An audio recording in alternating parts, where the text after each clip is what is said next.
Salut chers frères et sœurs, je vous souhaite déjà dans un premier temps une superbe et bonne journée en Jésus-Christ. Vous êtes bénis, on est bénis au nom de Jésus, il faut le dire avec conviction. Et aujourd'hui, j'aimerais vous partager un petit témoignage justement sur une parole qui nous avait été donnée hier.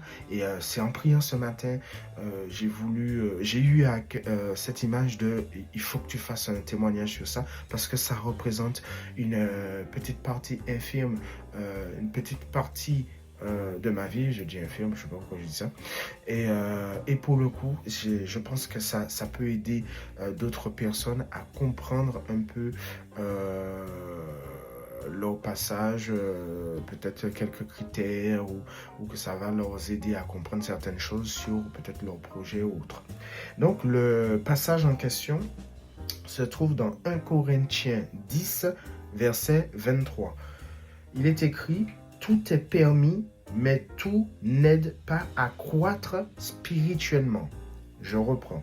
« Tout est permis, mais tout n'aide pas à croître spirituellement. » Et passe le mot, justement, c'est des petits messages qu'on reçoit, fortifiants, qu'on reçoit chaque jour pour nous aider. Hein. Donc, je le lis en plus de ma Bible, en plus de ma prière, tout ça, ça m'aide.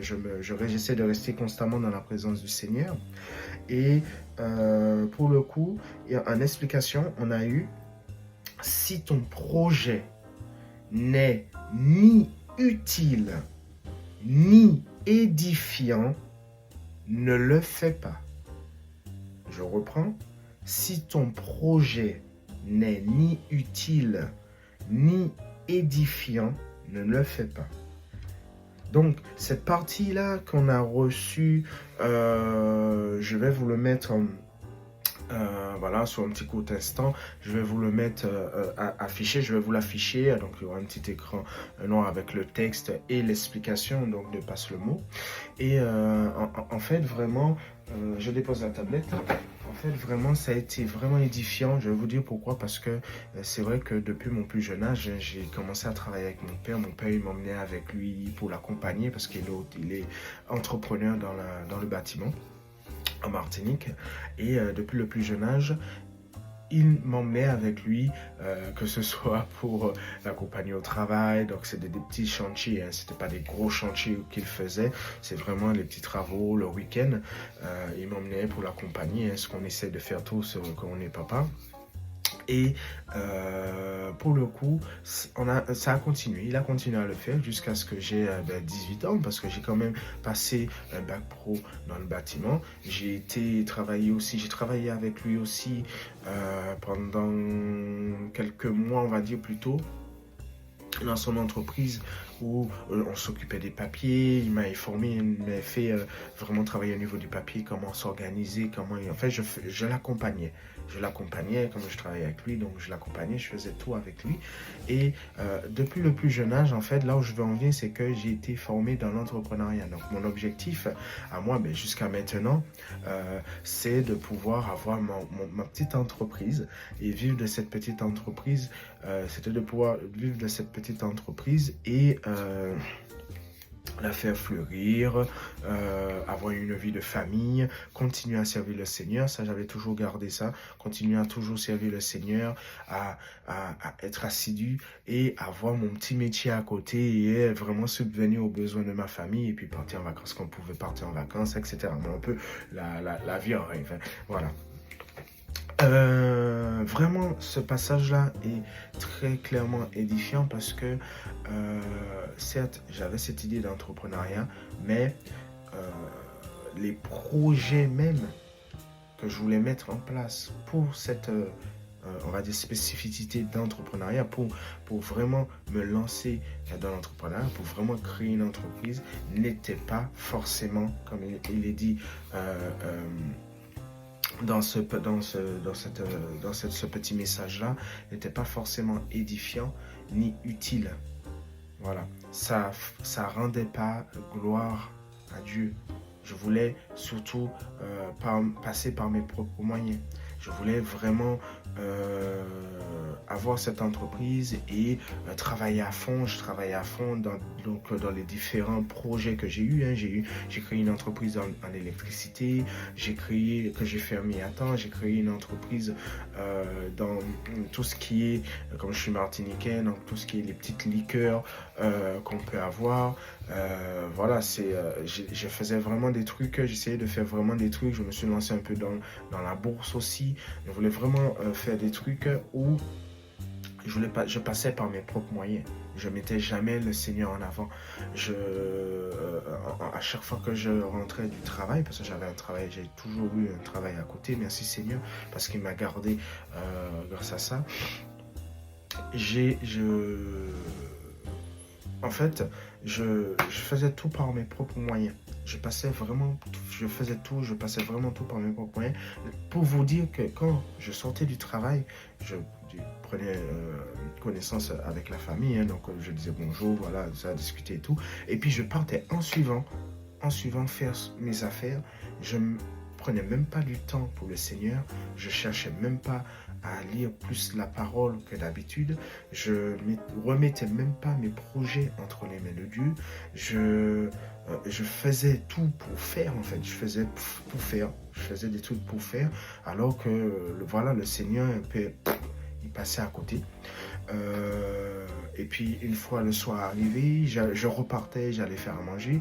Voilà, et des fois on appelle la prière du soir, on appelle l'édification avec les enfants, la discussion avec les enfants, le partage avec les enfants. Je ratais toutes ces choses-là.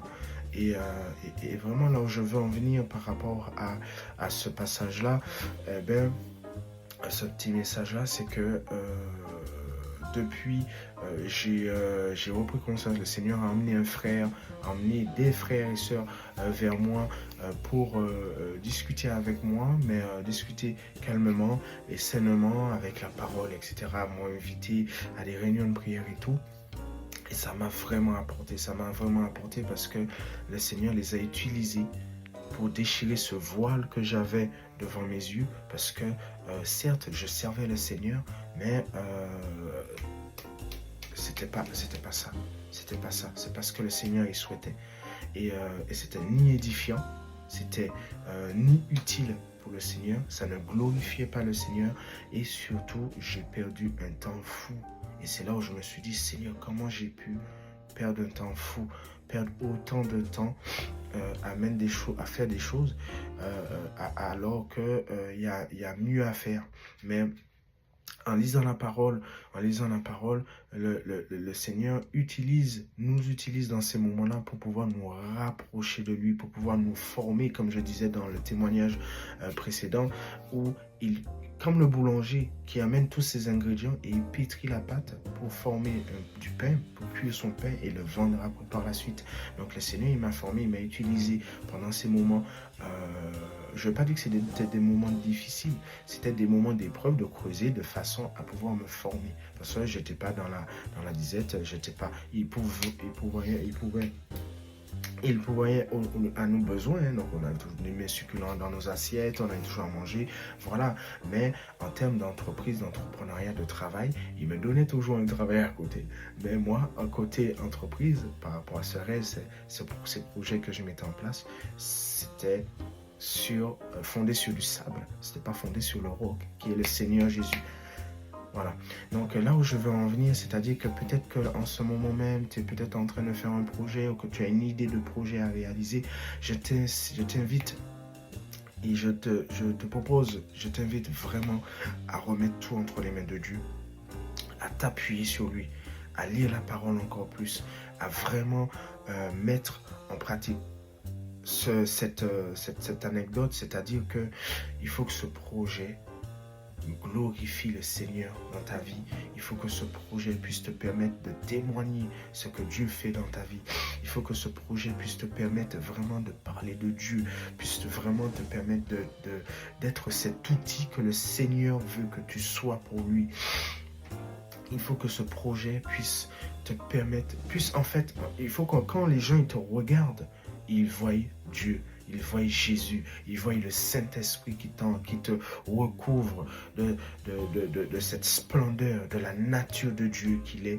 Et je t'invite vraiment, vraiment, vraiment, vraiment à faire cela pour ne pas être dans cette, je ne vais pas dire dans cette perdition, mais dans cet écart qui pourrait, certes, ça peut t'apporter parce que le Seigneur va t'apporter, mais cet écart que tu peux éviter alors qu'on a la solution qui est le Seigneur Jésus-Christ de Nazareth. En tout cas, merci encore pour cette écoute, merci encore pour ton regard. J'espère que ce petit témoignage que j'ai essayé de t'apporter suite à ce petit message reçu puisse te permettre de peut-être de retravailler ce petit projet que tu as. Ah tiens, peut-être que là j'ai une petite erreur, peut-être que c'est passé sous des... Voilà, je comprends pourquoi je n'y arrive pas. Peut-être que je ne remets pas assez entre les mains de Dieu.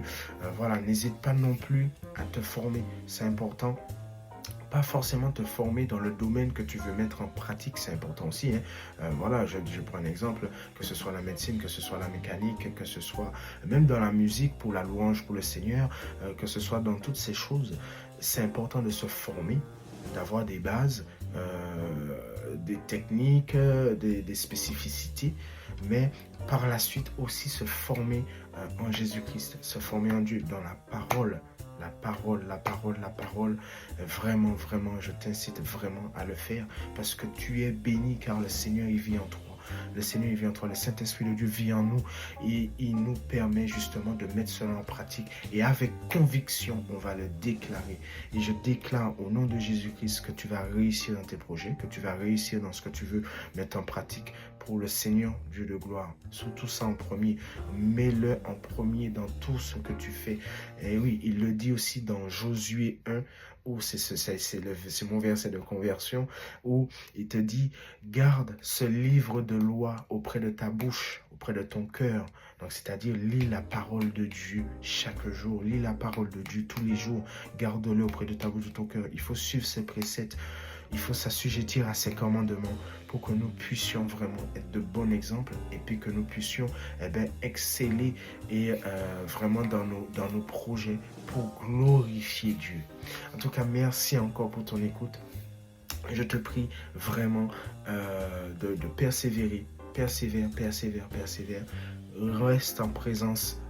Reste dans la présence de Dieu, et que tout soit pour sa gloire. Et sois béni. Au nom de Jésus, même, je dirais même, tu es béni, on est béni. Allez, à toutes et porte-toi bien. Merci pour ton écoute.